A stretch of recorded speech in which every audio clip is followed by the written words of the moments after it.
Hello बेटों, कैसे हैं आप लोग? बढ़िया। तो बेटा हम आज बात करेंगे क्लास 12 की फिजिक्स, जिसका नाम है एसी।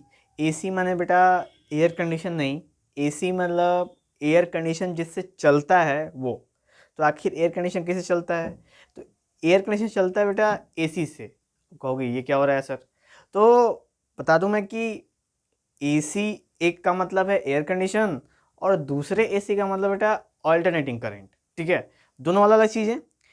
एक एसी को चलाने के लिए दूसरे एसी की आवश्यकता पड़ती है, यानी कि एयर कंडीशन चलाने के लिए हमें ऑल्टरनेटिंग करंट की आवश्यकता पड़ती है। तो बेटा आज हम लोग जानेंगे ऑल्टरनेटिंग करंट वाले एसी के बारे में कि आखिर ये होता क्या है। तो उससे पहले हम लोग जानते हैं इलेक्ट्रिसिटी के बारे में, इलेक्ट्रिसिटी क्या होती है। तो भाई इलेक्ट्रिसिटी जो हमारे घर में आके और ट्यूबलाइट, बल्ब, पंखा, फ्रिज, ये सब चीज़ें ऑपरेट होती हैं, चलती हैं, हम उसका उपयोग कर पाते हैं, इन सारे अप्लाइंसेस को उपयोग कर पाते हैं। किसकी वजह से? तो इलेक्ट्रिसिटी की वजह से बेटा। ठीक है, और इलेक्ट्रिसिटी के अंदर बेटा अगर गौर करो, इलेक्ट्रिसिटी के अंदर तो क्या क्या चीज़ें होती हैं। तो इलेक्ट्रिसिटी के अंदर मेनली दो चीज़ें होती हैं। कौन कौन सी?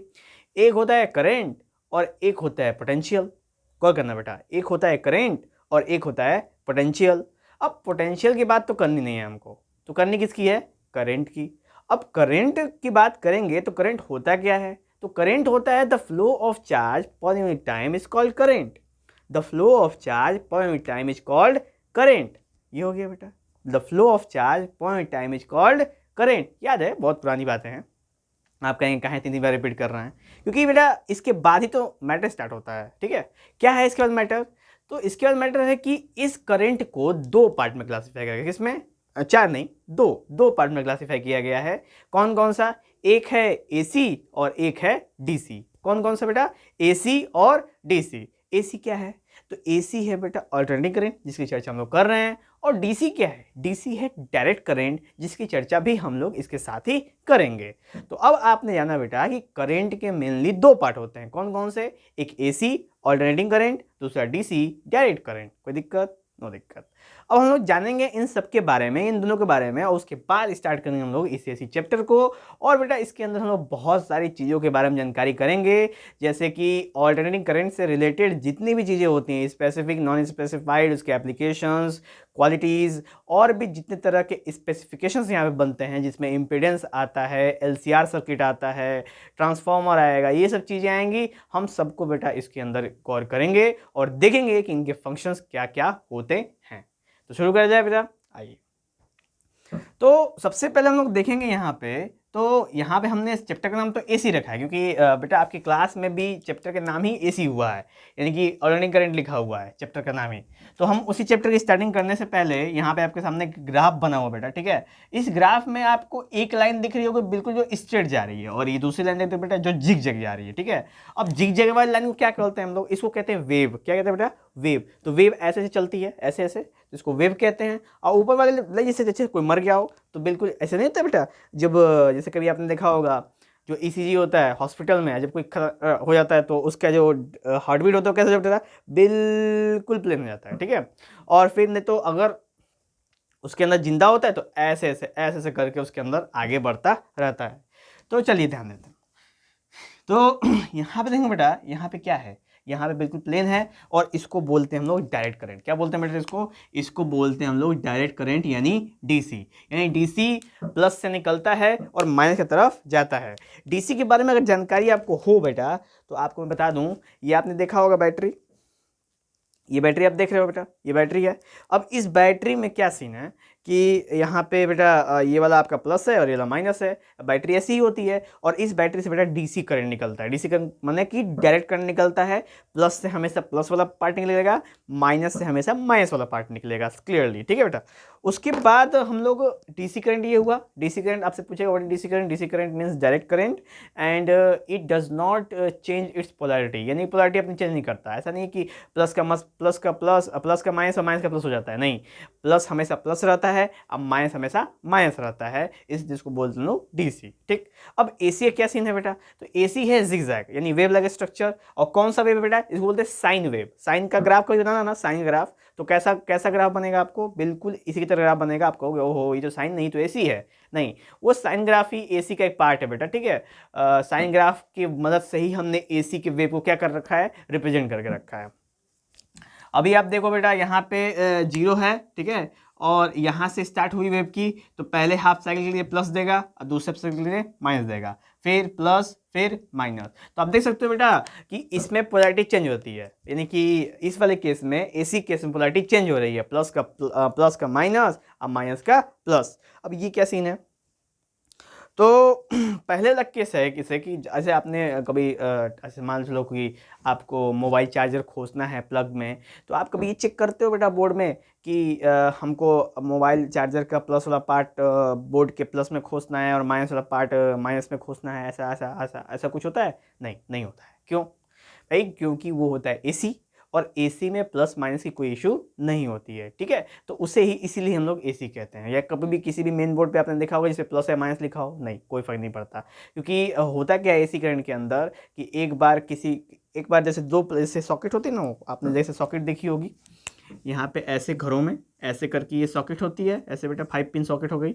इस सॉकेट में एक बार प्लस होगा तो इसमें माइनस होगा, जब इसमें प्लस होगा तो इसमें माइनस होगा। और ये जो कॉम्बिनेशन है ये हमेशा चलता रहता है, हमेशा कंटिन्यूसली चलता रहता है। कब तक चलता है, कितना चलता है, अभी हम लोग इसको देखेंगे, ठीक है, ठीक है। अभी आपको समझ में बेटा एसी वाला केस कि एसी क्या होता है। अब जैसे कि अलग अलग देशों में ना बेटा, अलग अलग देशों में इसकी जो रेट है प्लस या माइनस होने की वो अलग अलग है। जैसे इंडिया में इसकी रेट है 50 हर्ज, ठीक है। इसकी फ्रीक्वेंसी कितनी है? 50 हर्ज। तो 50 हर्ज का मतलब बेटा ये 100 बार में 50 बार ये प्लस बनेगा और 50 बार माइनस बनेगा। 50 हर्ज का मतलब ये हो गया। या फिर अमेरिका में बेटा 60 हर्ज है, ठीक है, 60 हर्ज आता है वहाँ पे इलेक्ट्रिसिटी, तो यानी फ्रीक्वेंसी बढ़ गई, तो वहाँ पे 60 बार प्लस हो जाएगा और 60 बार माइनस हो जाएगा 1 सेकेंड के अंदर। यानी कि ये हम लोग 1 सेकेंड के अंदर की बात करते हैं कि 1 सेकेंड में कितनी बार ये अप एंड डाउन हो रहे हैं, कितनी बार ये साइकिल कंप्लीट हो रहे हैं। वैसे साइकिल से याद है बेटा, तो साइकिल क्या करते हैं, यहाँ से स्टार्ट होती है और यहाँ पे खत्म होती है, इसको बोलते हैं बेटा एक साइकिल, ठीक है। क्या बोलते हैं इसको? एक साइकिल बोलते हैं। यानी एक एक एक आपका क्रेस्ट और एक ट्रॉफ, ऊपर वाले पार्ट को क्रेस्ट बोलते हैं और नीचे वाले पार्ट को बोलते हैं बेटा ट्रफ बोलते हैं। तो एक क्रेस्ट और एक ट्रफ का सम को ही कहते हैं हम लोग बेटा क्या, इसको बोलते हैं हम लोग एक वेव कह सकते हो, वेवलेंथ कह सकते हो बेटा, ठीक है। क्या कह सकते हो? वेवलेंथ। तो ये वेवलेंथ हो जाता है।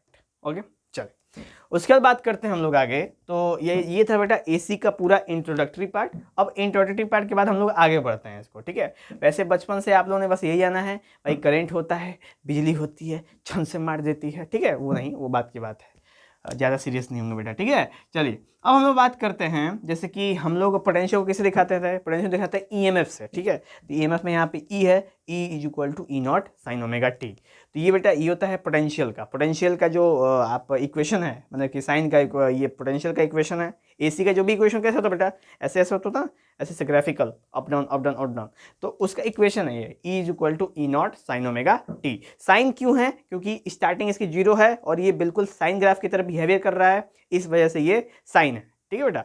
अगर ये कुछ और जैसे बिहेवियर देता तो कुछ और हम उसमें देख सकते थे, ठीक है। चलिए उसके बाद चर्चा करें आगे हम लोग, तो देखेंगे उसके बाद बात करें बेटा, तो ये हो जाता है I is equal to I naught sine omega T. तो हमने ई की मदद से ही E naught sine omega T की मदद से ही हमने क्या निकाला है, I is equal to I naught sine omega T. कैसे निकाला है? तो बेटा आपको पता है ना ओम्स लॉ क्या बोलता है, ओम्स लॉ क्या बोलता है बताओ। तो ओम्स लॉ बोलता है ना कि R is equal to V upon I, तो I is equal to V upon R. अब वहाँ पे बेटा ये है E is equal to E naught sine omega T. अब ई नॉट बाई आर हो जाएगा बेटा, यहाँ पे ई नॉट बाई आर होगा, तो भाई ये ई नॉट बाई आर क्या हो जाएगा, यानी कि ये वाला कंडीशन हो जाएगा बेटा आई। तो I is equal to I naught sine omega T. Clear? तो ये था बेटा, यहीं से इसी से एमिट होकर ये निकल के आया है। तो इसी इक्वेशंस को इसलिए इसको बोलते हैं करंट का equation, I is equal to I naught sine omega T. यानी एक एसी के अंदर डबल इक्वेशन आपको मिलेगा, एक ईएमएफ का इक्वेशन मिलेगा पोटेंशियल का, और एक इक्वेशन मिलेगा आपको करंट का इक्वेशन मिलेगा, ठीक है। चलिए उसके बाद हम लोग चर्चा करें बेटा, तो इसको हटा दूं, चलो हटा देते हैं हम लोग इसको।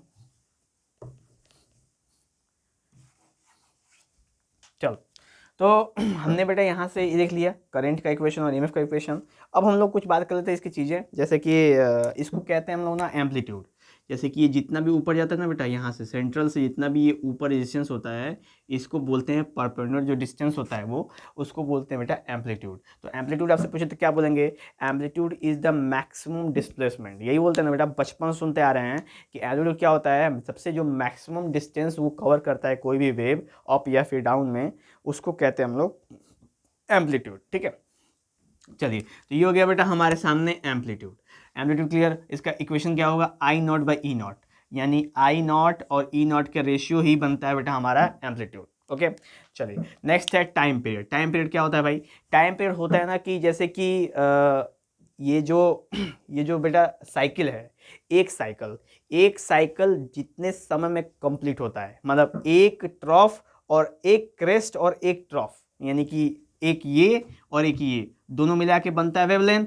यानी एक वेवलेंथ होने में, एक वेवलेंथ का डिस्टेंस कवर करने में जितना भी वक्त लगता है, जितना भी टाइम लगता है, उसे ही हम कहते हैं बेटा टाइम पीरियड। ओके, जितना भी टाइम लगता है उसको बोलते हैं हम लोग टाइम पीरियड। और टाइम पीरियड दिखाते हैं बेटा टी इज इक्वल टू 2π/ω। ये रिप्रेजेंटेशन करते हैं हम टाइम पीरियड को। ठीक है, क्लियर हुआ टाइम पीरियड क्या होता है? फिर से गौर करेंगे हम लोग कि एक वेवलेंथ, यानी कि एक वेवलेंथ को कवर करने के लिए जितना भी वक्त लगता है बेटा, उसे हम लोग क्या कहते हैं? उसे कहते हैं हम लोग टाइम पीरियड। ओके, चलिए, तो टाइम पीरियड हो गया। नेक्स्ट बात करते हैं बेटा फ्रीक्वेंसी। फ्रीक्वेंसी क्या होता है भाई? फिर से घूम फिर के आ गए फ्रीक्वेंसी पे। तो फ्रीक्वेंसी होता है ना कि एक सेकेंड में बेटा, ठीक है, एक सेकेंड में जितनी बार ये वेवलेंथ कंप्लीट होगा, जितनी बार ये साइकिल कंप्लीट होगी, जैसे कि एक सेकेंड के अंदर जितनी बार ये ऐसे ऐसे ऐसे, ऐसे एक वेवलेंथ जितने बार कंप्लीट होगा, उसी को कहते हैं हम लोग बेटा क्या? फ्रीक्वेंसी कहते हैं। ठीक है, और फ्रीक्वेंसी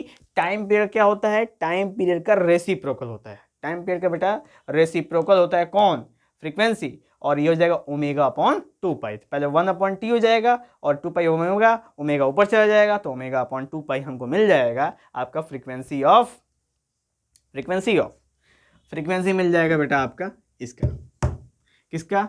इस वेव का, इस एसी का। ठीक है, चलिए उसके बाद बेटा जैसे कि हमने इस करंट को अगर रिप्रेजेंट करना है इस फ्रीक्वेंसी की मदद से, तो I is equal to I naught sine 2πft लिख सकते हैं। वहाँ पे 2πf फ्रीक्वेंसी हो जाती है। ठीक है, उसके बाद जैसे कि कैसे हुआ ना, ये भी तो सोचने वाली बात है ना। जैसे I is equal to I naught sine ω/t है बेटा, ये ओमेगा है ना। अब ओमेगा के देखो यहाँ से इसको पकड़ लो, तो F इज इक्वल टू ω/2π। ठीक है, तो omega is equal to 2πf। अब यहाँ पे रख दो, तो ये जगह I naught sine omega 2πft। Clear कि नहीं क्लियर? एकदम क्लियर। तो ये वाला बेटा आता है आपके 2πft करके, और जब हम एक बार 1/t और ओमेगा लेंगे तो उस केस में हमको 2π/t मिल जाएगा। अगर केस कोई भी हो ना, सबको सेम ही काउंट करेंगे। ठीक है बेटा, काउंटिंग में कोई दिक्कत नहीं है, सब कुछ सेम ही है।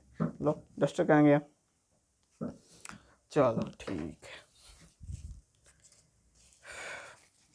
सुटा बेटा, ये हो गया आपका ये वाला केस कंप्लीटेड पूरी तरह। अब हम लोग बात करेंगे बेटा आपका average value of AC over one cycle, यानी अल्टरनेटिंग करंट की, बेटा गौर करना, अल्टरनेटिंग करंट की एक साइकिल में कितनी वैल्यू होती है, यानी आई की वैल्यू कितनी होती है पूरी एक साइकिल में। तो हमें पता है ना equation, I is equal to I naught sine omega T होता है। लेकिन एक साइकिल में सोचो बेटा, यहाँ से स्टार्ट हो रहा है, यहाँ से होते हुए फिर यहाँ पहुँच रहा है, तो इसको बोलते हैं एक साइकिल। तो इस एक साइकिल के अंदर टोटल करंट कितना होगा? एवरेज करंट कितना होगा बेटा? एवरेज मीन करंट कितना होगा? तो वो होता है हमारा 0 होता है बेटा। ठीक है, तो average current, average value of AC over one cycle is 0, always 0 बेटा। ठीक है, हमेशा दिमाग में रखेंगे, ऑलवेज 0 होता है। ये कैसे होता है उसे हम लोग देखते हैं अभी। ठीक है, तो सबसे पहले बेटा हमको पता है क्या पता है भाई हमको, तो हम लोग यहाँ पे थोड़ा सा डेरिवेशन वाला पार्ट करेंगे। I is equal to I naught sine omega T है बेटा। अब हमको पता है ना कि आई इज इक्वल टू dq/dt होता है। ठीक है, ये तो पता ही है आपको। उसके बाद बेटा इसको इसके पास भेज देते हैं, तो dq is equal to I dt। कोई दिक्कत? कोई दिक्कत नहीं बेटा। अब इंटीग्रेटिंग कर देते हैं बोथ साइड, ठीक है। अब इसको दे देते हैं 0 से Q, Q देते हैं, और ये देते हैं बेटा हम लोग 0 से T, ठीक है। अब ये हो जाएगा बेटा Q हो जाएगा यहाँ पे, और यहाँ पे बड़का Q दे दो बेटा, थोड़ा बड़का Q मजा देगा, ठीक है। नहीं नहीं, Q का डिजाइन बढ़िया नहीं है, ये ले लो। तो बेटा यहाँ पे हो जाएगा बड़का Q इज इक्वल टू, अब आई की वैल्यू उठा दो यहाँ से, तो बेटा I naught sine omega T D T, और बेटा यहाँ पे इंटीग्रेशन है ना 0 से t, ओके। नेक्स्ट लाइन में ये क्या हो जाएगा बेटा, बाबा थीटा बना दे रहा मैं। अब आई नॉट तो कांस्टेंट है, कुछ फर्क नहीं पड़ता है उससे। साइन ओमेगा टी का हो जाता है बेटा माइनस कॉस ओमेगा टी, ठीक है। साइन ओमेगा टी का होता है माइनस कॉस ओमेगा टी, और ओमेगा टी का एक बार करोगे बेटा तो नीचे हो जाएगा ओमेगा, ठीक है भाई, करना ही पड़ेगा ना, क्योंकि केवल साइन टी का होता है माइनस कॉस टी, पर यहाँ पे ओमेगा भी साथ में है, तो ओमेगा का एक बार और इंटीग्रेशन करते हैं। वैसे इंटीग्रेशन पार्ट में आपको मालूम होगा ये चीज़ें, ठीक है। उसके बाद बेटा यहाँ से आई नॉट हो जाएगा बाहर, और ये अंदर में, ठीक है, अंदर में ये नीचे वाला पार्ट से तो कोई मतलब है नहीं, इसको ही बाहर कर दो बेटा, आई नॉट बाई ओमेगा, तो अंदर ये बचा, यहाँ से 0 से t। अब एक बार हम यहाँ पे t रखेंगे और एक बार हम यहाँ पे 0 रखेंगे बेटा, ठीक है। एक बार t रखेंगे और एक बार 0 रखेंगे। t पता है ना, t कंप्लीट है बेटा, दिमाग में रखना। t कंप्लीट का मतलब वन टाइम पीरियड का मतलब ये कंप्लीट एक टाइम यहाँ पे करके आता है, ठीक है, कंप्लीट एक टाइम करके आता है। तो गौर करेंगे हम लोग, यहाँ पे t की जगह पे रखेंगे हम लोग कैपिटल T, एक बार रखेंगे 0। तो अभी आपको पता है बेटा नेक्स्ट लाइन में क्या करूँगा मैं, theta is equal Q is equal to I naught by omega, और बेटा माइनस कॉस ओमेगा, और टी की जगह पे रख दो बेटा आप, टी की वैल्यू कितनी है गौर करो, time period 2 pi by omega, देख लो, इंटू 2 पाई बाई ओमेगा। अब माइनस और माइनस बेटा हो जाएगा प्लस, और हो जाएगा कॉस 0, यानी कॉस 0, ठीक है। नेक्स्ट लाइन में बेटा गौर करो, theta is equal to I naught by omega, और ये ओमेगा से ओमेगा कट जाएगा बेटा, अब कॉस 2 पाई का मतलब होता है 360, ठीक है, कॉस 360 हो जाएगा, और कॉस 360 की वैल्यू कितनी होती है भाई, 0 हो गया ना, कॉस 0 की वैल्यू 1, बात खत्म। तो ये हो जाएगा बेटा -1 और प्लस 1, और ये हो जाएगा बेटा काम खत्म, यानी ये हो जाएगा पूरा 0, और 0 इंटू समथिंग, यानी ये हो जाएगा बेटा आपका 0। तो एवरेज वैल्यू यानी कि ये थीटा आप क्यू आपका 0 हो गया बेटा, थीटा नहीं है, सॉरी, बार बार मैं एक ही चीज़ रिप्रेजेंट कर रहा हूँ। ये है बेटा आपका क्यू, ठीक है, ये क्यू है, ये थीटा नहीं है, क्यू है, और ये क्यू इज इक्वल टू हमें 0 मिल गया, ठीक है। अब जब क्यू 0 मिल गया तो हमें पता ना, भी हमने फॉर्मूला ये वाला, तो I is equal to Q by T, Q कितना है 0 बाई टी, तो करंट कितना होगा 0। तो हमें क्या पता चला कि average value of O A C over 1 cycle कितना देगा बेटा, वो देगा हमें 0, ओके। कोई दिक्कत, समझ में आया होगा एक एक लाइन, कोई दिक्कत होगा तो बताना है बेटा, ठीक है, हाँ, डरना नहीं है, पहले डरना नहीं है। चलिए, तो ये हो जाता है बेटा हमारा पूरी तरह कंप्लीटनेस, और ये कॉन्सेप्ट हो जाता है बेटा आपका एवरेज वैल्यू ओवर 1 साइकिल। ये आपको एमसीक्यू में क्या पता पूछा जा सकता है, एमसीक्यू में पूछने का क्वेश्चन है इसके, हाँ पूछा जा सकता है एमसीक्यू। नेक्स्ट बेटा बात करेंगे हम लोग, ordinary moving coil can not be use to measure AC, यानी जो नॉर्मल मूविंग कॉइल होता है ना उसका हम लोग प्रयोग नहीं कर सकते एसी को मेजर करने के लिए। क्यों? क्योंकि एसी के अंदर कॉन्टिन्यूसली आपका पोलैरिटी चेंज होती है, और जब पोलैरिटी चेंज होगी तो नॉर्मल वाला यूज करोगे तो एक बार जब प्लस की तरफ जाए, प्लस हो जाएगा ऊपर वाला, तो वो इधर की तरफ टर्न करेगा, फिर तुरंत माइनस हो जाएगा तो फिर इधर की तरफ टर्न करेगा। तो बेटा कॉन्टिन्यूसली ये अपने जगह पे ऑसिलेट करता रहेगा और हमको एग्जैक्ट वैल्यू नहीं मिलेगी कभी भी, इसलिए हम ऑर्डिनरी मूविंग कॉइल गैल्वेनोमीटर का प्रयोग यहाँ पे नहीं करते हैं, ठीक है बेटा। तो किसका प्रयोग करते हैं भाई, तो यहाँ पे हम प्रयोग करते हैं हॉट वायर एमीटर का, ठीक है बेटा। किसका प्रयोग करते हैं हम लोग, हॉट वायर एमीटर का, जो कि हीटिंग इफेक्ट पे वर्क करता है। जब हीटिंग इफेक्ट की बात आती है यहाँ पे, तब वहाँ पे बेटा change in electricity depend, change in current में से कोई वैल्यू फर्क नहीं पड़ता है, जिसकी वजह से वो हीटिंग इफेक्ट वर्क करेगा। तो किधर का भी वो मोशन करे, किधर का भी पोलैरिटी हो, जब वो हीटिंग इफेक्ट पे वर्क करेगा तो उसके डायरेक्शन से कोई मतलब होगा नहीं। और इसलिए हम इजीली क्या कर सकते हैं बेटा, मेजर कर सकते हैं कि एसी का क्या, यानी कि एसी की वैल्यू कितनी है ये निकाल सकते हैं। ठीक है बेटा, तो ये था हमारा हॉट वायर एमीटर का कॉन्सेप्ट। आपको ये भी एमसीक्यू में पूछा जा सकता है बेटा। तो ये हो जाता है बेटा हम लोग का पार्ट 1 एसी का हो जाता है समाप्त। अब हम लोग मिलेंगे बेटा नेक्स्ट पार्ट में कुछ और भी एवरेज वैल्यू के, जैसे कि मीन और एवरेज वैल्यू ऑफ एसी, या फिर हम लोग आरएमएस वैल्यू जानेंगे बेटा, या फिर हम लोग आरएमएस वैल्यू ऑफ ईएमएफ जानने की कोशिश करेंगे। तो ये सारे 3-4 और डेरिवेशंस हैं जिसको हम लोग इसके बाद के एपिसोड में जानेंगे। उम्मीद है कि बेटा आपको समझ में आया होगा। कोई भी डाउट हो, व्हाट्सएप चैट और कमेंट बॉक्स खुले हुए हैं, आप वहां पे हमसे डायरेक्ट संपर्क कर सकते हैं बेटा। ठीक है, चलते हैं, जय हिंद।